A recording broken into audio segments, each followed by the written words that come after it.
मुझे कोई भी इमोशन दिया जाए या कैसा भी इमोशंस हो, मैं उस इमोशन में हमेशा 100% ही दूँगा। मेरे लिए ये इमोशन अच्छा है, वो इमोशन बुरा है, कोई चीज़ मायने नहीं रखती। जैसे अगर हम लोग डायरेक्शन पे होते हैं, डायरेक्टर के लिए कोई फ़िल्म अच्छी या बुरी नहीं होती है, कोई प्रोजेक्ट अच्छा या बुरा नहीं होता है। हमारे लिए सब सेम है कि किसी ने एक सीन भी लाके दिया तो भी हम उसको उतनी ही मेहनत से करते हैं, या पूरी फ़िल्म क्यों ना हो। या तो एक्टर के लिए भी ये चीज़ें होती है कि उसको ऐसा भी सीन दिया जाए, किसी भी इमोशंस में दिया जाए या किसी भी सिचुएशन में दिया जाए। हाँ, कभी-कभी सिचुएशन थोड़ी-सी हमारे ऊपर असर करती है, लेकिन एक्टर के लिए वो चीज़ें इम्पोर्टेंट रखना नहीं होता है कि आपको लिए सिर्फ़ इम्पोर्टेंट आपकी एक्टिंग होनी चाहिए, चाहे कैसी भी सिचुएशन हो या कैसा भी कैरेक्टर हो। तो ये चीज़ें हमेशा याद रखो। जितनी आप इन चीज़ों पे ध्यान दोगे, जितना अपने आप पे ध्यान दोगे, उतना ही बेहतर होगा। क्योंकि अभी कॉम्पिटिशन थोड़ी-सी बढ़ती जा रही है। अभी तो फिलहाल सही है, क्योंकि रील्स बहुत सारे ऑप्शंस है आपके लिए, वेब सीरीज़ का बहुत सारा ऑप्शंस है, ओटीटी ऑप्शंस है, डिजिटल फ़िल्म्स है, टीवी सीरियल्स है, बहुत सारे ऑप्शंस है। ऐसा नहीं है, पहले क्या होता था कि सिर्फ़ फ़िल्म्स होते थे, उसके बाद टीवी सीरियल्स होते थे। ये 2 ही ऑप्शंस थे। तीसरी चीज़ आ गई एडवर्टाइज़मेंट। पहले से भी होते थे, प्रिंट शूट, कैटलॉग शूट ये सारे होते थे, प्रिंट एड, टीवी से एड होती थी। लेकिन बहुत ज़्यादा कॉम्पिटिशन होती थी। अब कैसा हो गया, डिजिटलाइज़ेशन ज़्यादा आ गया। तो अब आपके पास प्रोजेक्ट्स नहीं है तो आप खुद प्रोजेक्ट्स क्रिएट कर सकते हो। खुद 2-4 लोगों को लेके प्रोजेक्ट्स बना सकते हो। पहले बहुत हार्ड था कि आपके लिए वो सारी चीज़ें अवेलेबल नहीं थी। तब भी बहुत ईज़ी है, लेकिन एक चीज़ हमेशा वैसी ही रहेगी कि आपकी एक्टिंग। आप जितनी अच्छी एक्टिंग करोगे, जितना अपने आप को आप प्रॉपर बनाओगे, जितना अपने आप पे ध्यान दोगे, उतनी ही चीज़ें आपके लिए अच्छी बनती जाएगी, उतने वे अच्छे बनते जाएँगे, रास्ते अच्छे मिलते जाएँगे। डेफ़िनेटली आपका करियर एक सही जगह पे चला जाएगा। तो बेशक आप डिजिटल मीडिया है, सोशल मीडिया है, इन सारी चीज़ों का यूज़ करो, सब कुछ करो, लेकिन अपने आप पे उतना ही फ़ोकस करो। 24/7 आप न्यूज़ देखा करो। इंडस्ट्री की बहुत सारी न्यूज़ आती है डेली। उसके बाद अभी जैसे पॉडकास्ट है, आर्टिस्ट के बारे में बहुत सारे इंटरव्यूज़ में लिखा गया है कि पॉडकास्ट में हर आर्टिस्ट के बारे में बताया जाता है, ये सारी चीज़ें हैं। उसको पढ़ा करो, फ़िल्म मेकिंग देखा करो, क्योंकि एक एक्टर को फ़िल्म मेकिंग देखना बहुत ज़रूरी है। जिनके पास सोशल मीडिया है, अभी तो मेरे मेरे अंदर से तो हम ऑनलाइन पे हैं, 99 के 100% सबके पास फ़ोन है। तो गूगल है, यूट्यूब है, हर एक चीज़ के मेकिंग्स वीडियोज़ यूट्यूब पे पड़े हैं, आप वहाँ से देख सकते हैं, चाहे फ़िल्म हो, टीवी सीरियल हो, वेब सीरीज़ हो, हर एक प्रोजेक्ट्स के मेकिंग वीडियोज़ के वो प्रोजेक्ट कैसे बने हैं, आर्टिस्ट कैसे है, क्या-क्या सिचुएशन होती है सेट पे, क्या-क्या चीज़ें होती है, ये सारी चीज़ों का एक्सपीरियंस आपको घर बैठे ही मिल जाता है। आपको ज़्यादा सोचने की ज़रूरत नहीं होती है। तो जितना हो सकता है मेकिंग वीडियोज़ देखा करो। कोई भी फ़िल्म का नाम डालो, उसका मेकिंग वीडियो, सिर्फ़ इतना ही डालो, तो आपको पूरा मेकिंग वीडियो दिखाई देगा। चाहे सॉन्ग हो, फ़िल्म हो, वेब सीरीज़ हो, टीवी सीरियल हो, हर एक चीज़ के मेकिंग वीडियोज़ पड़े हुए हैं। हमारे लिए तो, मेरे लिए थोड़ा-सा हार्ड था, क्योंकि मैं 2010 में इंडस्ट्री में स्टार्टिंग की थी। उसके पहले भी थोड़ा-सा इंडस्ट्री प्लस जॉब दोनों चीज़ें कर रहा था। बट 2007-8 से ये सारी चीज़ें चालू थी। तो उस वक़्त इतना हमारे लिए अवेलेबल नहीं था, लेकिन सोनी मैक्स पे एक प्रोग्राम आता था रात के 3 बजे। 3 पौने 3 साढ़े 3 4 बजे के आस-पास स्टार्ट हो जाता था। तो पूरी रात जग के वो फ़िल्म मेकिंग के वीडियोज़ देखने के लिए हम लोग सोते नहीं थे। तो ये चीज़ है कि अगर आपको कहीं से कहीं पे पहुँचना है, तो आपको बहुत ज़्यादा मेहनत करनी होगी। हाँ, आपको बहुत ज़्यादा नॉलेज गेन करना होगा, बहुत ज़्यादा प्रैक्टिस बहुत ज़रूरी है। ऐसा नहीं है कि बहुत सारे आर्टिस्ट है, क्लास अटेंड करते हैं सारी चीज़ें, बट सिर्फ़ क्लास तक ही नहीं है। तो क्लास के बाद भी आपकी बहुत ज़्यादा मेहनत होनी चाहिए कि आपको क्लास जितना इम्पोर्टेंट है, उतना ही इम्पोर्टेंट है आपको घर पे स्टडी करना। सोशल मीडिया है तो उसका सिर्फ़ रील देखने के लिए इस्तेमाल मत करो, नॉलेज के लिए इस्तेमाल करो कि वहाँ पे आप मेकिंग वीडियोज़ है, ब्रॉडकास्ट वीडियोस है, उसके बाद इंटरव्यूज है आर्टिस्ट लोगों के, डायरेक्टर के, प्रोड्यूसर्स के, हर किसी के इंटरव्यूज पढ़ो, उनकी बायोग्राफीज पढ़ो, क्योंकि हर आर्टिस्ट की, हर इंसान की बायोग्राफीज अवेलेबल है सोशल मीडिया पे। बायोग्राफी में पूरी उस आर्टिस्ट की कहाँ से, उसकी स्टार्टिंग से लेकर अब तक सारी चीजें उसके अंदर होती है। बॉलीवुड न्यूज है या आप जिस इंडस्ट्री के में काम करना चाहते हैं उसके न्यूज हमेशा अपडेट्स चेक कर, क्या भी चल रहा है इंडस्ट्री में, फिर क्या सिचुएशन है, कौन सा प्रोजेक्ट आने वाला है, इसको कास्ट किया है, कौन करे।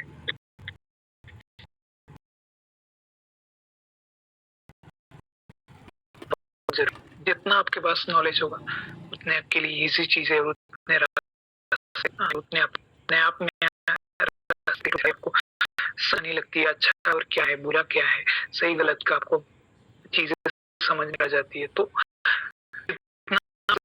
सोशल मीडिया का इस्तेमाल करो, लेकिन पहुंचने के लिए इस्तेमाल करो, बहुत अच्छी है। पहले मेरे पास ये चीजें, तो हम लोग बुक्स में आज भी पढ़ता हूँ, क्योंकि मेरे लिए आदत है पढ़ने की 24। अगर आप थोड़ा सा मैं इसको जूम कर, जैसे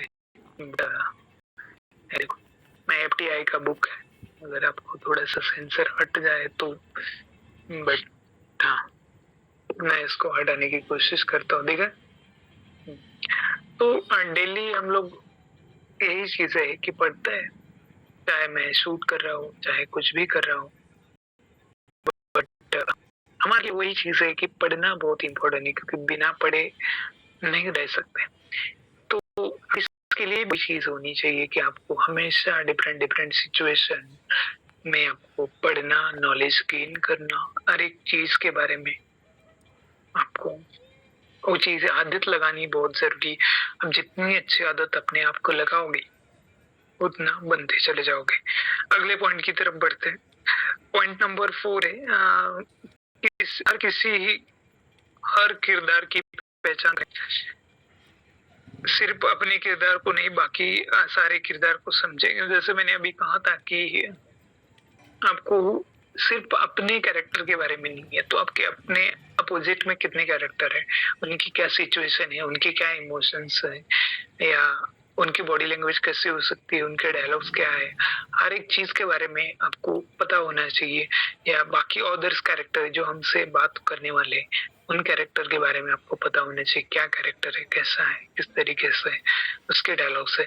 और स्क्रिप्ट प्रिपेयर करते वक्त सिर्फ आपके डायलॉग्स याद नहीं होते। मैं इसीलिए बोला कि स्क्रिप्ट को डायलॉग्स मत याद करो, पूरी कहानी पढ़ो, पूरी कहानी, पूरी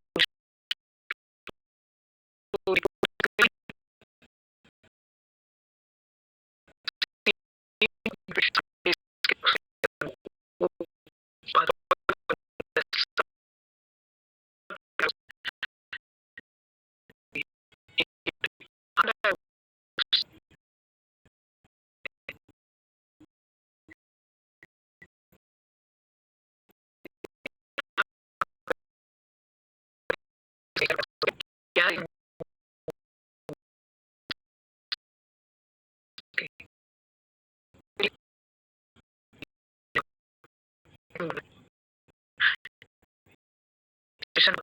कोई से मैं तो मैं इसके नॉर्मली बात नहीं कर सकता, बराबर कोई मारने की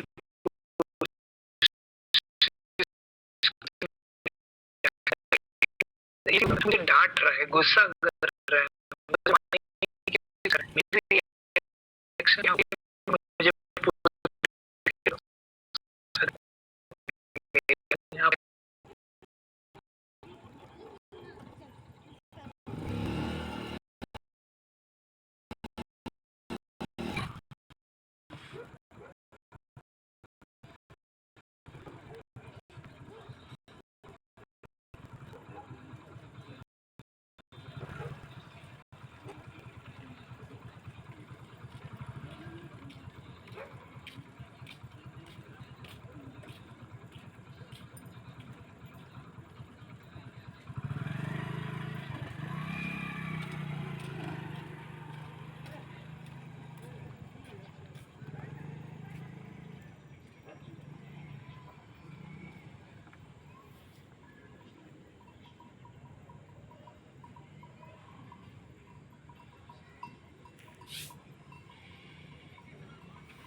सारी चीजें रेडी करके। लेकिन अगर सुबह 6 बजे का 7 बजे का सीन है, ऑफिस में है, आप ऑफिस में एक वर्क कर रहे हो कोई इस पे, और आपके बॉस आते हैं और आपको उनके साथ डिस्कशन है, सुबह 7 बजे का सीन है, तो उसमें आपका क्या रिएक्शन हो सकता है? क्योंकि आप फ्रेश हो सकते हैं, अबे भी नहा के पूरा फ्रेश होके भाग दौड़ करके ऑफिस आए हो, मॉर्निंग है, आपके चेहरे पे एकदम तेज है। अगर वही सीन छुट्टी का है, 10 बज रहे, आपको रात के 10 बज रहे और आप घर पे जाने वाले हो, काम करके दिन भर थके हुए, सारी चीजें ऑब्वियसली चेहरे पे बात पे सारी चीजें आएंगी। तो इसीलिए टाइम कैरेक्टर का कौन से धूप में है, दोपहर पे है या इवनिंग में है, मॉर्निंग में है, नाइट में हो रहा है, तो आपका कैरेक्टर का टाइमिंग बहुत ही इम्पोर्टेंट है कि किस टाइम पे हो रहा है। दूसरी चीज है कौन से लोकेशन पे शूट हो रहा है, कौन से लोकेशन पे सीन होने वाला है, ये सारी चीजें आपको पता होनी चाहिए कि सीन कहाँ पे हो रहा है, होने हो रहा है। मतलब ऑफिस में चलते चलते बात कर रहे हैं या कहीं बैठे हैं चाय पी रहे हैं या क्या सिचुएशन है, ये इम्पोर्टेंट है। लेकिन कहाँ पे हो रहा है ये भी बहुत इम्पोर्टेंट है। तो हमेशा याद रखना कि सीन बहुत बार आपको नहीं पता चलता है स्क्रिप्ट के हिसाब से कहाँ पे, तो आप डायरेक्टर को पूछ सकते हैं। तो वेल एंड गुड, अगर आपको स्क्रिप्ट में कोई चीजें समझ में नहीं आ रही है तो प्रॉपरली डायरेक्टर से पूछ लीजिए, वो बहुत अच्छा होता है। क्योंकि 99% क्या 100% स्क्रिप्ट डायरेक्टर के माइंड के हिसाब से चलती है। अगर स्क्रिप्ट में लिखा है कि दोनों बैठ के चाय पीने वाले हैं और बातें करके निकलने वाले हैं, लेकिन अगर वही डायरेक्टर ने बोला कि नहीं, दोनों अचानक मिलेंगे और दोनों चलते चलते बात करके निकल जाएंगे, डिपेंड ऑन डायरेक्टर है। सिचुएशन चेंज कर सकते हैं, सीन चेंज कर सकते हैं, अपने हिसाब से हर एक चीज मॉडिफाई कर सकते हैं स्क्रिप्ट में। तो अगर आपको कभी भी कोई भी चीज समझ में नहीं आ रही तो प्रॉपर डायरेक्टर से पूछ लीजिए कि ये सर कैसे सिचुएशन है, या क्या सिचुएशन है इसकी, या कहाँ पे शूट होने वाला है, क्या चीज है, तो आपको प्रॉपर गाइड कर देंगे। बट आपका इमेजिनेशन पावर उतना होना चाहिए कि आपको स्क्रिप्ट पढ़ते ही सारी चीजें क्लियरली समझ में आनी चाहिए कि कहाँ पे सीन होने वाला है, क्या सीन है, क्या सिचुएशन है, सारी चीजें आपको प्रॉपरली समझ में आनी चाहिए। अगले पॉइंट की तरफ, कितने नंबर पॉइंट पड़ा? 5 नंबर पर, सीन कहाँ पे हो रहा है, क्या समय है, माहौल क्या है, उस सीन का माहौल बहुत डिपेंड करता है कि कौन से माहौल में शूट हो रहा है। क्योंकि निर्भर इसलिए करता है कि अगर एक चीज एक पुलिस वाला है और एक पब्लिक में हो, तो उसके रिएक्शन डेफिनेटली अलग होगी। पुलिस स्टेशन में डेफिनेटली अलग होगी, घर पे डेफिनेटली अलग होगी, उसके आजू बाजू में लोकेशन जितना इम्पोर्टेंट है उतना ही माहौल है कि आजू बाजू में कितना शांत है, साइलेंट है, वो चीजों पे निर्भर करता है कि आपके शूट पे कितने लोग हैं।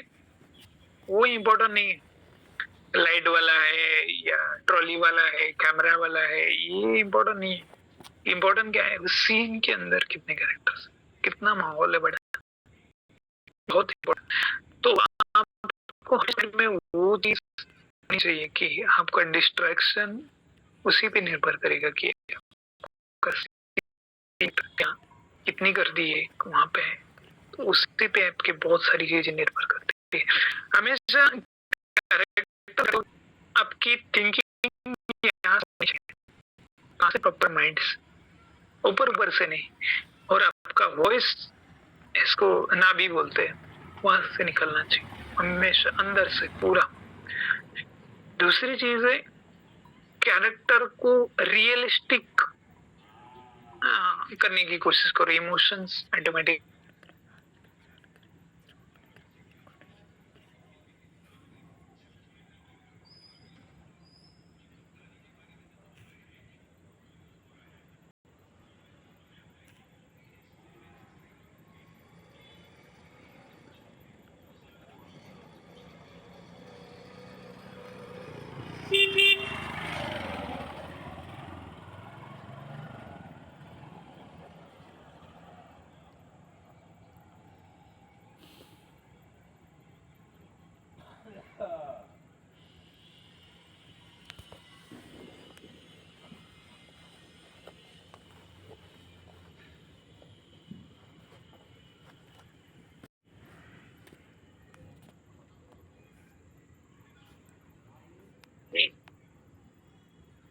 हो गए ज्वाइन सारे?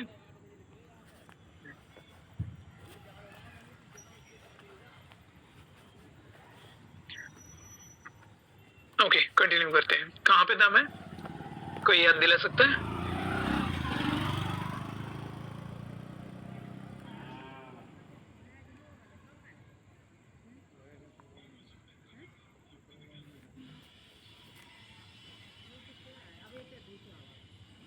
कहाँ पे था मैं, कोई याद दिला सकता है? Hello hello. हाँ बोलिए बोलिए सर। जी सर, आप थिंकिंग का कह रहे थे, ऊपर ऊपर से नहीं, माइंड से अंदर गहराई से होना चाहिए। Exactly exactly. तो आप जब भी कैरेक्टर को आप सोचोगे, कैरेक्टर के बारे में प्रिपेयर करोगे, तो यहाँ से नहीं, आपका कैरेक्टर पूरे अंदर से आना चाहिए, निकलना चाहिए, तभी आपके एक्सप्रेशन और डायलॉग डिलीवरी प्रॉपर निकलेगी, आपका इमोशंस दिखेगा। एक्सप्रेशन तो दिखेंगे, आपके बॉडी लैंग्वेज वर्कआउट हो जाएगी। क्योंकि बहुत सारे आर्टिस्ट ये चीजें करते हैं कि सर मैं हंसना चाहता हूँ लेकिन हंसी नहीं आती है, रोना चाहता हूँ आंसू नहीं आते, क्योंकि फील नहीं करते हो यार कैरेक्टर। आप ऊपर से ही वो चीजें करना चाहते हो कि आपको एफर्ट्स नहीं लेने हैं, आपको सिर्फ ऊपर से ही करना है, वो चीजें उतनी नहीं होती है। तो कोई भी कैरेक्टर करो ना, उसके अंदर से फील होना चाहिए। अगर वो कैरेक्टर दुखी है तो मैं खुद दुखी होना चाहिए कि वो कितना दुखी है, वो फील करो अंदर से। ऑटोमेटिकली वो रिएक्शंस आपके चेहरे पे, वो एक्सप्रेशन, डायलॉग्स, वो इमोशंस, बॉडी लैंग्वेज, हर एक चीज आने लगेगी। लेकिन वो कैरेक्टर अंदर से फील होनी चाहिए कि आवाज है ना नाभि से निकलनी चाहिए प्रॉपरली, तभी वॉइस एक प्रॉपर एक हेवी रफ वॉइस निकलती। वरना हाँ, ऊपर ऊपर से तो नॉर्मल ऐसा लगता है। तो इसीलिए जितने भी आपने हार्डकोर एक्टर देखे होंगे कि जो आपको लगता है कि नहीं यार ये बहुत है, क्योंकि वो थिएटर कर चुके हैं, वो लोग रिहर्सल्स कर चुके हैं। कुछ ऐसे भी एक्टर है कि जो कंटिन्यूसली रिहर्सल प्रैक्टिस करते हैं, लेकिन उन्होंने कभी थिएटर नहीं किया है। लेकिन वो एक्टर आपको आप देखोगे तो आप बोलोगे कि यार इनसे तो थिएटर करने वाले भी, मतलब थिएटर करने वाले से भी ये बहुत बेटर है। तो यही चीज है कि वो लोग फील करते हैं कैरेक्टर को, कैरेक्टर के बारे में उतना जानते हैं, समझते हैं। तो यही चीज है कि आप जब भी कैरेक्टर कोई भी प्ले करोगे तो उस कैरेक्टर को फील करो, उस कैरेक्टर के इमोशंस को समझो, महसूस करो इमोशंस को, तभी आपके वो एक्सप्रेशन आएंगे। और पहले दिन 100% कुछ भी कैरेक्टर के एक्सप्रेशन नहीं आते हैं, बात मेरी हमेशा याद रखना। या नहीं आपको बॉडी लैंग्वेज, आप अगर मैं एग्जांपल में दे रहा हूँ कि मैं फर्स्ट दिन कोई कैरेक्टर कर रहा हूँ, फर्स्ट डे, तो मुझे ना एक्सप्रेशन निकलेंगे, ना बॉडी लैंग्वेज निकलेगी, ना वॉइस मैच होगा, ना इमोशंस उतने आएंगी। लेकिन मैं अगर 40 दिन प्रॉपर प्रैक्टिस करूँ, फर्स्ट डे, 20 डे, 40 डेज, 40 दिन के बाद आपको ऐसा लगेगा कि मैं 10 साल प्रैक्टिस करके, मेहनत करके वो चीज कमाई है, सिर्फ 40 डेज। कोई भी चीज हैबिट लगाने के लिए 20 डेज काफी होते हैं, और आपको उस हैबिट को कंटिन्यूसली करने के लिए 40 डेज। तो ये चीजें बहुत इजी है, आसान है, आपको सिर्फ प्रैक्टिस करनी है।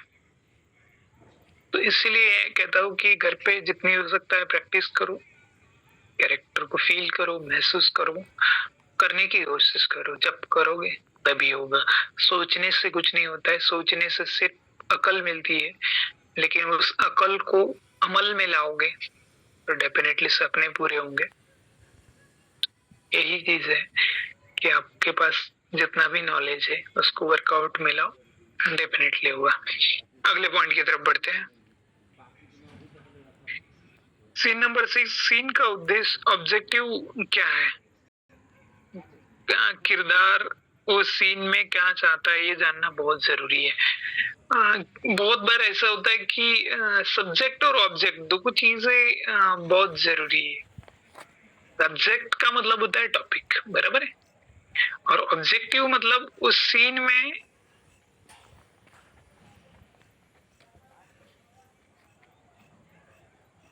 किरदार उस सीन में हमसे क्या चाहता है ये जानना बहुत जरूरी है। क्योंकि दो चीजें बहुत इम्पोर्टेंट है यहाँ पे। कोई भी कैरेक्टर है तो वो कैरेक्टर, दो तीन चार कैरेक्टर, कितने भी कैरेक्टर हो सकते हैं एक सीन में। अभी मेरे अपोजिट कितने कैरेक्टर है, वो मुझसे क्या कहना चाह रहा है या मैं उससे क्या कहना चाह रहा है, ये दो चीजें बहुत इंपॉर्टेंट है। कोई और है, उससे हमारा क्या रिलेशन है, और दूसरा है उससे क्या, हर कैरेक्टर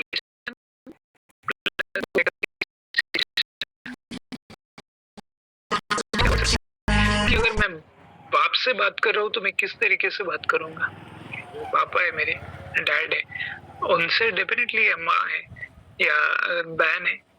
अरे वो बहुत इम्पोर्टेंट है कि मेरा उस कैरेक्टर है, बॉस नौकर है या कोई भी हो सकता है, तो उसका आपका कैरेक्टर से जितना भी रिलेशन है वो बहुत है, आपको हमेशा याद रखना है। दूसरी चीज है सिचुएशन क्या है, उस कैरेक्टर की सिचुएशन निर्भर करती है दोनों के बात करने में।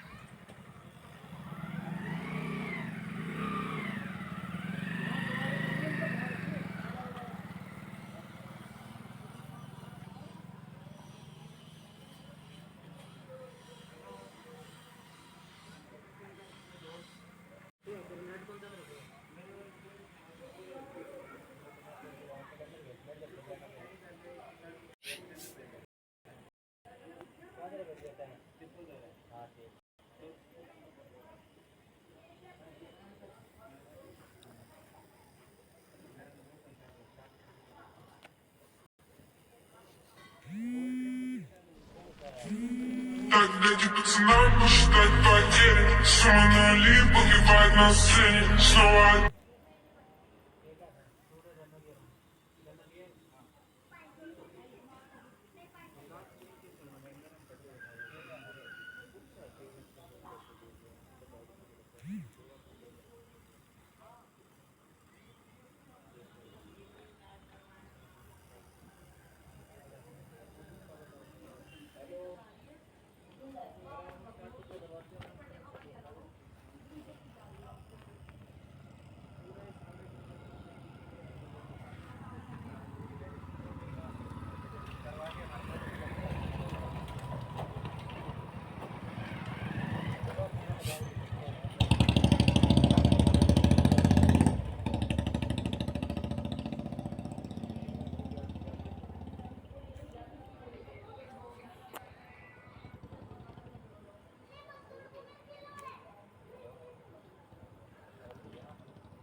क्या हो गया इसे?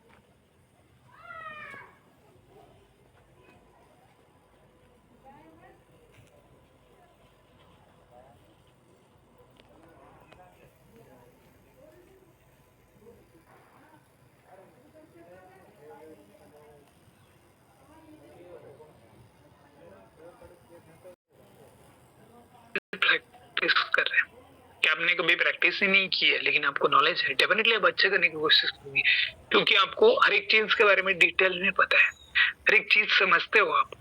लेकिन उसके अलावा भी अगर आपके पास प्रैक्टिस है तो आप उस कैरेक्टर में एक अपनी जान डालोगे, एक अपनापन डालोगे, एक परफेक्शन डालोगे। क्योंकि फर्स्ट डे करने में बहुत सारी चीजों का आप एक्सपीरियंस ले रहे हो, लेकिन एक्सपीरियंस के साथ करते हुए आप उस कैरेक्टर में क्रिएटिविटी हमेशा लाओगे।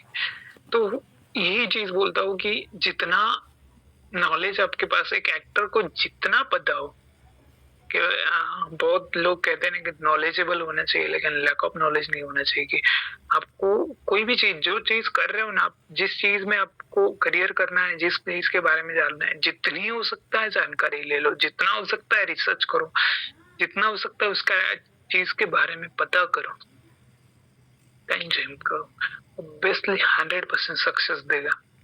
लेकिन अगर आप अंधे होके आंखों पे पट्टी बांध के कूदोगे तो फिर क्या होगा हमें अब बताने की जरूरत नहीं है। तो हमेशा कोई भी चीज, कोई भी बिजनेस हो या नौकरी हो या कोई भी चीज करो, आप किसी भी फील्ड में जाओ, उस फील्ड में आपको उस फील्ड का नॉलेज होना बहुत जरूरी है। जब तक उस फील्ड के बारे में 100% आपके पास नॉलेज ना हो, 100% तो मतलब दुनिया में किसी के पास नहीं है, ये बात हमेशा याद रखो। क्योंकि कोई भी चीज, कोई भी इंसान किसी भी पर्टिकुलर सब्जेक्ट में 100% ये पेन है, इसके ऊपर लोग पीएचडी कर सकते हैं। इतना नॉलेजेबल चीज, एक छोटी सी चीज। हम तो किसी इंडस्ट्री में एक्टिंग कर रहे हैं तो बहुत बढ़िया है। एक्टिंग कोई एक छोटी चीज नहीं है कि जिसको 100% पा सकते हो आप, लेकिन आपको बेसिक नॉलेज, बहुत सारी चीजें पता होनी चाहिए। उतनी चीजें पता है, ट्राई कर लो, शुरू कर लो, प्रैक्टिस कर लो। आगे हर एक कदम पे आपको सीखते ही जाना है, जिंदगी भर सीखना है। सीखने का कोई उम्र नहीं होता है, सीखने का कोई लिमिट नहीं होता है। लेकिन स्टार्टिंग में कदम रखने के पहले आपको बेसिक नॉलेज 100% चाहिए। बेसिक नॉलेज है 100%, आप उसको आगे क्रिएटिव सारी चीजें लाते जाओगे। ऑब्वियसली जितना आगे आपको सीखना है या जितना टेक्निकली आपको और स्ट्रांग होना है, उतना स्ट्रांग होते जाओगे। लेकिन सबसे इम्पोर्टेंट चीज होती है बेसिक, वो आपका बहुत पक्का होना चाहिए। अगले पॉइंट की तरफ बढ़ते हैं।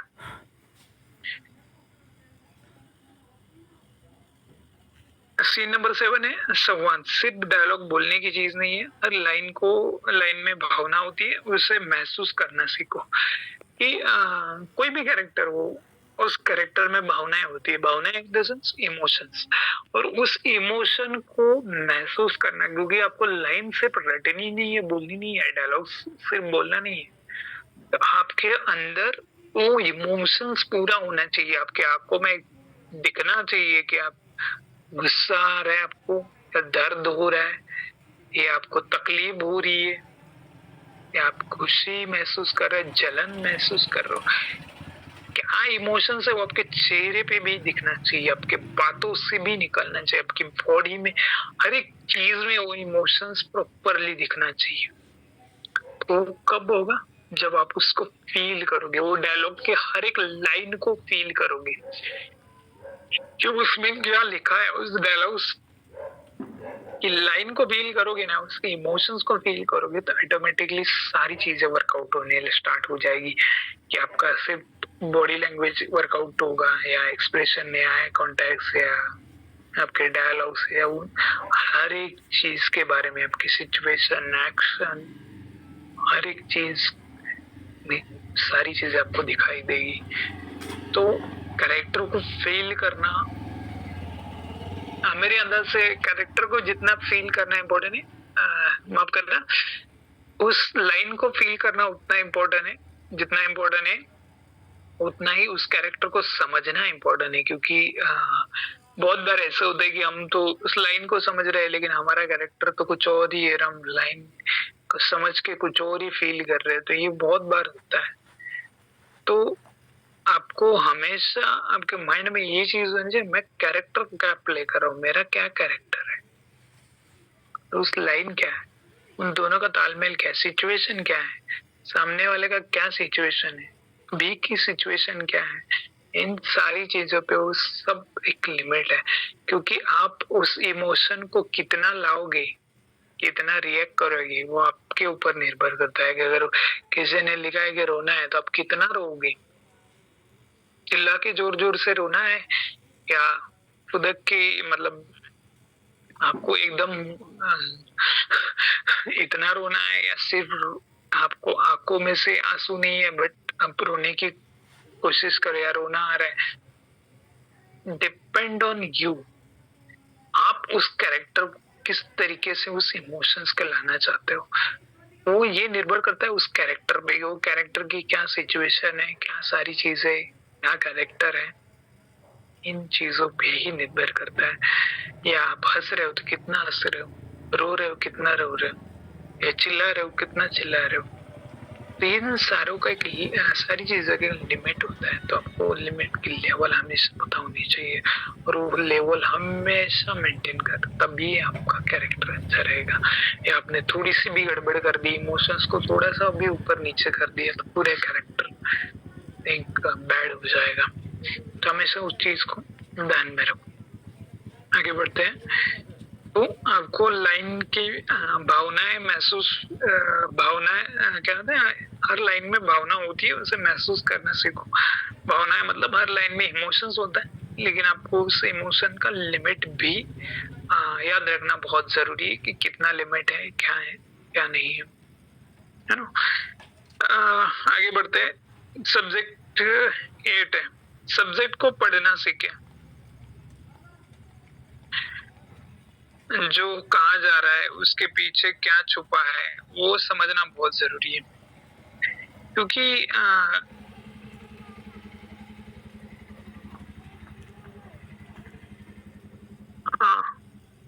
सब्जेक्ट को पढ़ना सीखे, जो कहा जा रहा है उसके पीछे क्या छुपा है वो पढ़ना बहुत जरूरी है। क्योंकि क्या होता है, आपको कभी भी कोई भी सब्जेक्ट दिया जा रहा है, आप कोई भी डायलॉग्स बोल रहे हैं, लेकिन वो डायलॉग बोलने के पीछे मतलब क्या है वो समझना बहुत जरूरी है। ऐसे नहीं ऊपर ऊपर से कि मैं किसी को कि चल मैं कल तैयार जो पार्टी देता हूँ, आप सब आ जाओ, हम पार्टी करेंगे मस्ती, ये सिर्फ डायलॉग है, लेकिन वो क्यों बोल रहा है उसके पीछे कोई रीजन तो होगा नहीं। वो सारी चीजें आपके अभी आ रहा है, लेकिन दूसरे माइंड में, क्योंकि कैमरा आपके चेहरे पे क्या चल रहा है और आप सोच क्या रहे हो, ये सारी चीजें प्रॉपरली आपके चेहरे के हिसाब से, आपके आंखों में अलग चीज है, फेस पे अलग रिएक्शन से वो दिखता है प्रॉपरली। इसीलिए आपको उस कैरेक्टर के पीछे क्या मकसद है, या जो सब्जेक्ट है, क्या सब्जेक्ट है उस कैरेक्टर के पीछे, या सब्जेक्ट के पीछे क्या चीज है, आपको समझ में आना चाहिए।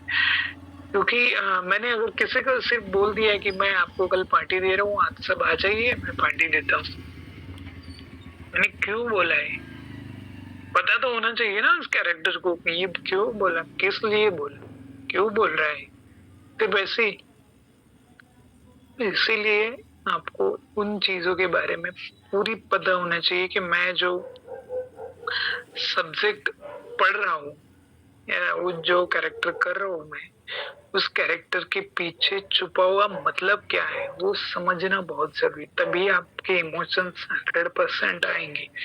तभी ये पुलिस वाला है कि वो किसी क्रिमिनल को बोल रहा है कि देख मुझे सच सच बता दे, वरना मैं कल के कल तुझे सेंट्रल जेल लिया कोई भी जेल में भेज दूंगा यहाँ से।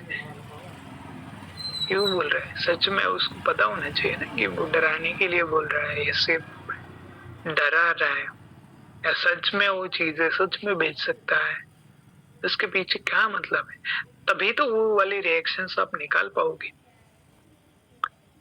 तो ये चीजें कोई भी कैरेक्टर जब भी करते हो तो उसके पीछे जितने भी छुपे हुए मतलब है वो सारे पता होने चाहिए। ठीक है, अगले पॉइंट की तरफ बढ़ते हैं। भावनाओं के लिए क्या, भावनाओं के लिए आवाज और शरीर का इस्तेमाल करें। माफ करना, भावनाओं के अनुसार आवाज और शरीर का इस्तेमाल करें। डायलॉग के साथ वॉइस मॉड्यूलेशन, बॉडी लैंग्वेज तालमेल हो।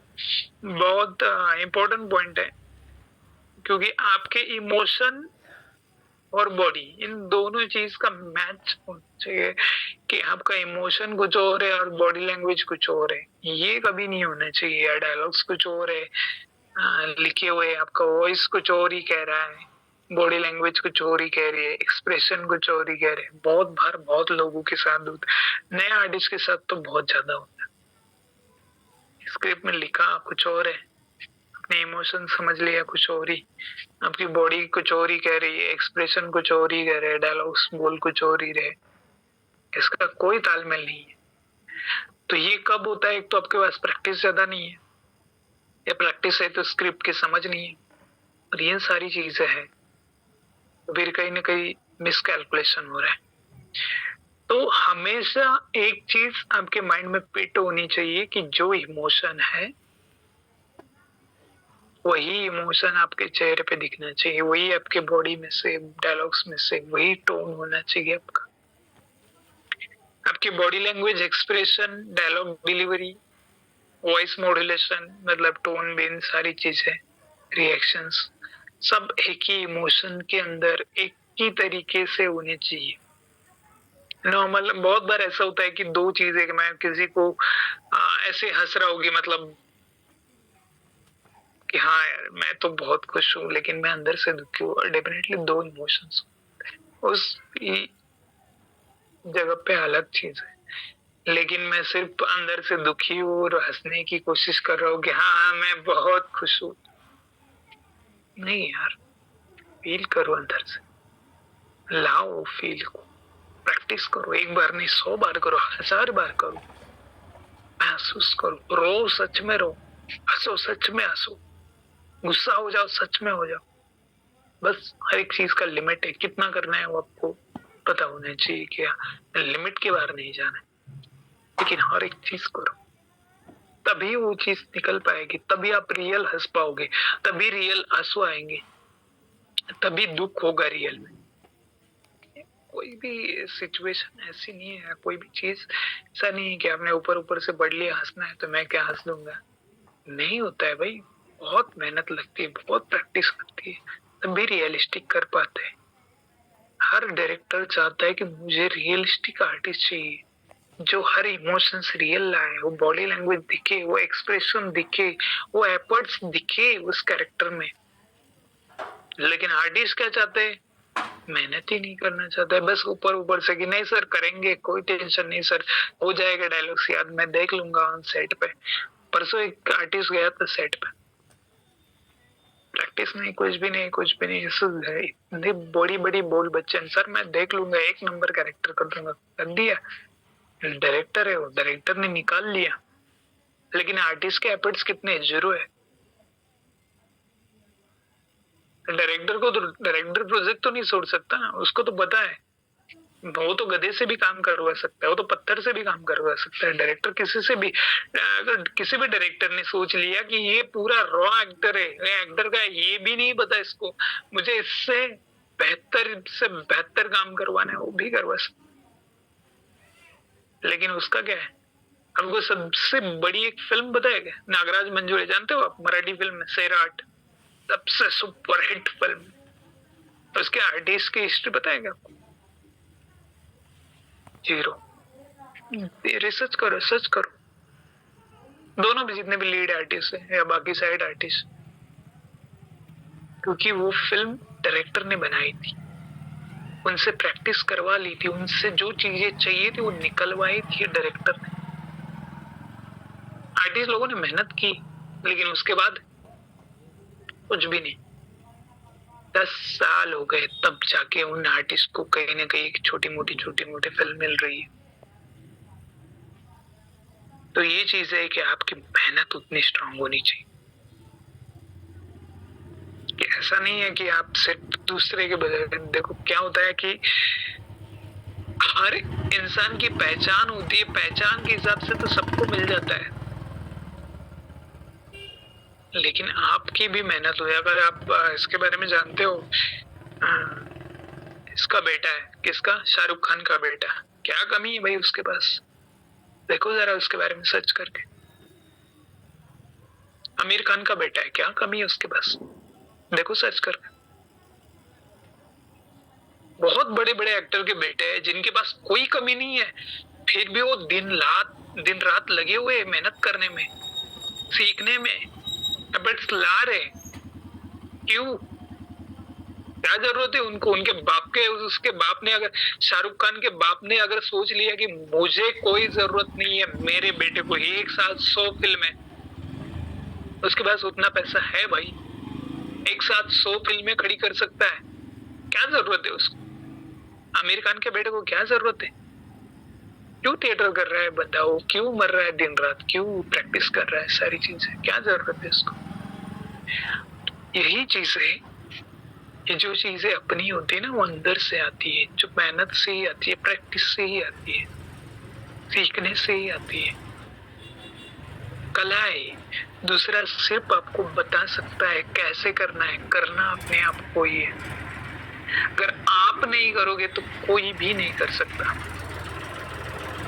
आपको सिर्फ रास्ता दिखा सकते हैं कि ये इस तरीके से किया जाता है, करना आपको है। आपको सिर्फ दिखा सकते हैं कि ये चीजें ऐसी है, स्क्रिप्ट ऐसे रीड की जाती है, स्क्रिप्ट ऐसे पढ़ी जाती है, ये सिर्फ दिखा सकते हैं, पढ़नी आपको है। कोई आपसे स्क्रिप्ट याद नहीं करवा सकता, हमेशा याद रखना, वो याद आपको ही करनी है। कैरेक्टर को बताया जा सकता है कि ये ऐसे ऐसे कैरेक्टर है, इसकी ये सिचुएशन है, ये बॉडी लैंग्वेज है, समझना आपको ही है। अगर आपको समझ में नहीं आएगा तो फिर कोई उसका मतलब नहीं है। तो इसीलिए बोलता हूं कि कला है वो आपकी मेहनत से ही, प्रैक्टिस से ही, आपके माइंड से ही, सारी चीजें से, जितना आप सात चीजें समझोगे, करोगे और जितना अंदर फील करते हो ना आप, उतना ही प्रैक्टिस में लाओ। क्योंकि कोई भी चीज की शुरुआत सोच से होती है, अगर आप सोचोगे नहीं तो होगी नहीं। कोई भी चीज हो तो इसकी सोच से ही निर्भर करता है कि आप क्या सोचते हो, उसी से आगे बनेगा। अगर आपके माइंड में है, करना है, सारी चीजें लाओ, मेहनत में करो, रिसर्च, इतना रिसर्च करो कि खाना पीना भूल जाओ, हर एक चीज के बारे में नॉलेज गेन करो, फिर प्रैक्टिस लाओ। इतनी प्रैक्टिस करो कि मैं बोला ना कि 20 डेज हैबिट लगाने के लिए कोई भी चीज, और 20 डेज उसमें परफेक्शन लाने के लिए 40 डेज। अगर कोई भी चीज, किसी भी चीज में आप 40 दिन प्रैक्टिस करते हो, 100% आपको कोई नहीं रोक सकता। क्योंकि ये जितने भी आर्टिस्ट आप देखते हो ना ऑन सेट पे, जितने भी मेहनत करते हैं सारी चीजें, तो उनकी मेहनत के पीछे सबसे बड़ा अहम रोल होता है हैबिट का। ये आपको अगर नहीं लगता है या मेरी बातें अलग लगती है, तो जितने भी बड़े बड़े आर्टिस्ट रिसर्च कर लीजिए, वो भी यही कहेंगे कि एक आर्टिस्ट के लिए हैबिट बहुत जरूरी होती है। आप जितनी अच्छी आदतें लगाओगे उतनी चीज है कि आप डेली स्क्रिप्ट पढ़ने के लिए आदत लगा रहे हो, स्क्रिप्ट प्रिपेयर करने के लिए, ऑडिशंस प्रिपेयर करने के लिए, डायलॉग्स के लिए, आप प्रैक्टिस के लिए टाइम दे रहे हो, स्क्रिप्ट पढ़ने के लिए टाइम दे रहे हो, आप रिसर्च कर रहे हो, हर एक चीज के बारे में नॉलेज, हैबिट लगने लगेगी। आपके एक्सप्रेशन बेटर करना है, प्रैक्टिस करो, 20 दिन के बाद ऑटोमेटिकली एक्सप्रेशन निकलना स्टार्ट हो जाएगा, क्योंकि प्रैक्टिस हो रही है। और ये जितनी भी प्रैक्टिस है, अगर ऑन सेट पे गए आप, तो ये 100% आपको कोई भी बैड या आपको प्रेशर आने नहीं देंगे, क्योंकि आपके अंदर वो प्रैक्टिस है, वो सारी चीजें हैं, 100% वो चीजें निकलेगी बाहर। इसलिए बोलता हूँ कि हमेशा चीजें जितनी सोचते हो ना माइंड में, उतनी बाहर लाओ। और अगर बाहर लाते हो तो 100% होगा। देखिए, कल सेम टाइमिंग पे क्लास होगी। अभी कितने पॉइंट्स हमने कंप्लीट कर लिए हैं? 7 पॉइंट, राइट? 8 पॉइंट, कितने? 9 है। 9 पॉइंट है। तो ठीक है, अगले 11 पॉइंट है, कल होगी सेम 7 से 8 बजे तक। फिलहाल आउटडोर पे ही हूँ, 1 घंटे का ही लेक्चर हो रहा है, ठीक है। आगे और बाकी डेज अगर मेरे अंदाज से मंडे को रखते हैं, अगर सब लोग फ्री है तो नवाज सर का फिर से एक बार प्ले होगा, और ट्यूसडे और बाकी अदर्स लेक्चर है, रिकॉर्डेड है। तो जिनको भी ज्वाइन करना है वो मंडे को ज्वाइन कर सकते हैं, रिकॉर्डेड लेक्चर रहेगा। ऑटोमेटिकली डायरेक्ट स्टार्ट हो जाएगा, मैं नहीं रहूँगा। हो सकता है टीम प्ले करे, या अगर मैं फ्री हो रहा हूँ तो फ्री रहने के चांसेस थोड़े से कम है, बट रिकॉर्डेड क्लास है तो सुन लिया करो, कम से कम घर पे रिसर्च नहीं करते तो उससे भी आपको थोड़ा सा नॉलेज और अच्छा मिलेगा, सारी चीजें समझ में आ जाएगी क्लियर, है ना। तो कल सेम टाइम और मंडे को इवनिंग में 7 से 10 बजे तक 3 घंटे नवाज सर का लेक्चर रहेगा। क्लियर?